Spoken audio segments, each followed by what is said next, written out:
Happy National Fossil Day. I'm Pamela Owen, Associate Director of Texas Memorial Museum. Ben Grawl, our Visitor Services Manager, is behind the camera today. Museum is still closed, but we're going to take this opportunity to give you a close-up look at some of our most beautiful and delicate fossils. They come from the Permian period, about 270 million years ago, when West Texas was a time of oceans and great growth of reefs. But the reef builders of this time were not the corals that we're so familiar with today. They were reefs that were built by animals such as these. Come closer, come closer. These fossils that we have in this case, most of them come from the Glass Mountains in Brewster County, Texas.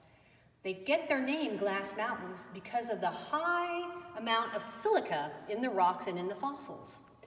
And it's that silica, that glass, is what leads to the formation of some exquisite and very delicate reef builders. Let me show you one close up.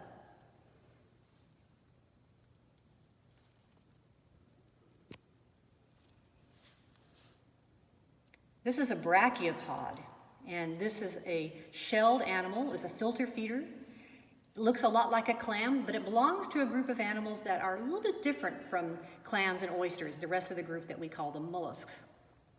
They have two shells, but their feeding structure kind of works like a set of tentacles with tiny hairs. And that is the way that they can bring the water in and they can gather their food and send that down into their digestive system. The shell is preserved silica.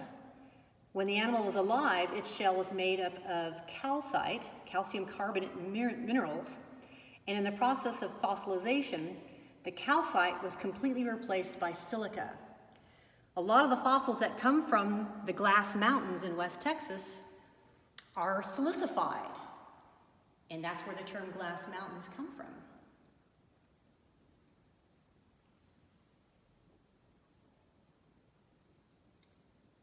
Here's another specimen of Brachiopods. You can see how elongated this spine is. So these spines grown on the shell are thought to be a way they can protect themselves from predators that might want to crunch down on their shells or might help them suspend themselves above the sediment. What makes them different from clams and oysters is that they actually had a fleshy stalk that allowed them to raise the shells up above that sediment surface. Again, look at the detail. I'm going to turn it around really carefully. You can see some of the texture and some of the structures. Again, with fossils, we're only really looking at the hard parts that are preserved. Most of the soft material is broken down in the process of preservation. Besides the brachiopods, we also have another organism we call bryozoans. You might have seen the living relatives of this 270 million year old bryozoan on the inside of a shell or a rock that you might have found at the beach. It's got that beautiful lacy texture. Bryozoans often are called moss animals, and they're colonial, so each little space that you see housed an individual organism. Again, notice how delicate the structure is. So one of the really cool things about this area of West Texas is that due to that process, that change from a calcite mineral shell to the preserved fossilized shell that's made of silica, we can see the really, really fine details of the shells of these animals. So believe it or not, most of these creatures were the primary reef builders. And if you travel to the Glass Mountains or even to the Guadalupe Mountains in West Texas, you're looking at the work of millions and millions and millions of animals growing those rocks that we now recognize as mountains today.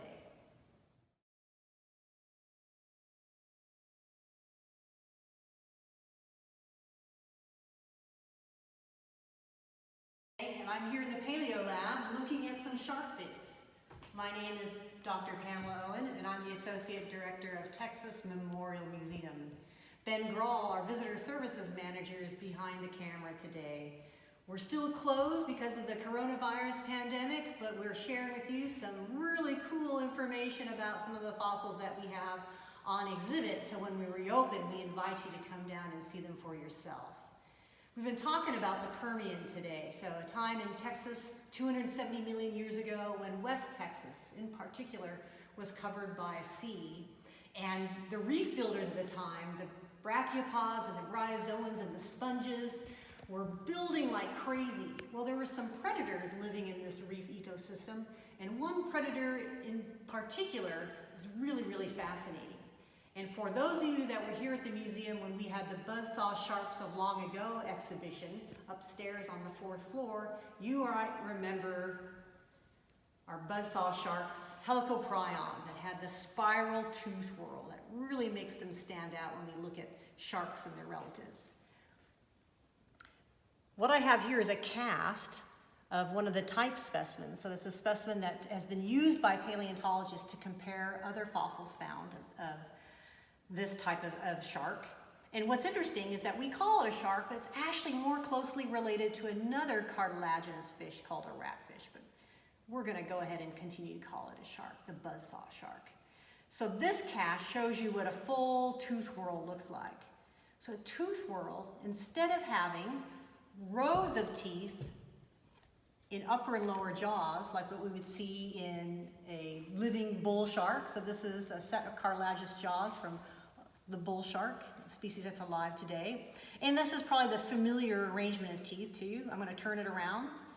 Just as a reminder, so those of you that know something about sharks, you're probably very well aware that they form multiple rows of teeth.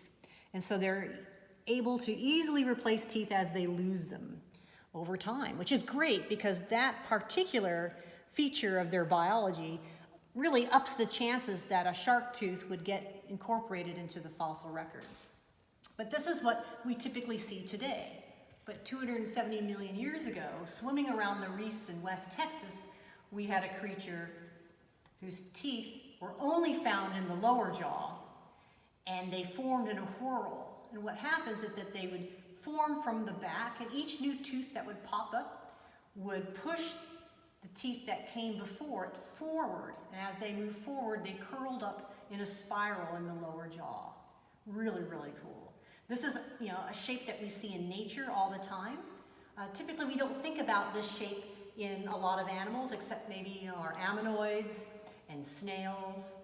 We might see a fern, fiddlehead, that kind of whorl shape, but usually not something with teeth. And that's what we have here in this cast. So let's look at the actual specimen from Texas. Here it is. Give you an idea of the size, a little bit smaller than the one from Russia. Ben's giving you a close-up. You can see the whorl, beautiful teeth in there. So this tooth whorl came from the Glass Mountains in Brewster County of West Texas. And I want to say it's pretty rare. We've only got about 3 or 4 in the collections here at the university. And this one is on exhibit. So again, I just invite you when we reopen, come check it out for yourself. So, what's going on with these teeth? We know that sharks are effective predators using the teeth that they have in their upper and lower jaws to capture, grab onto prey, maybe tenderize them a bit and swallow them. What was going on with the Buzzsaw sharks? Well, it's thought that this spiral set of teeth, as the jaw kind of moved up and down, so as they closed their jaw, it allowed them to kind of crimp and rip the soft tissue of their prey. And what were they eating? We think they were eating the ammonoids, so our early relatives of octopus and squid that formed a shell. Ammonoids were their primary prey, so they may have been just slicing through the soft parts, tentacles and the heads and the eyeballs, all that good squishy stuff. Because at that time, we had a large number of ammonoids, and we see their fossils in the record. And their teeth, if you notice even here and even on the fossil, we see that the edges are not blunted from use. So you might get a little, few broken pieces because of the fossilization process. But because of that lack of wear, we think that they were actually focusing on the soft tissues of their prey.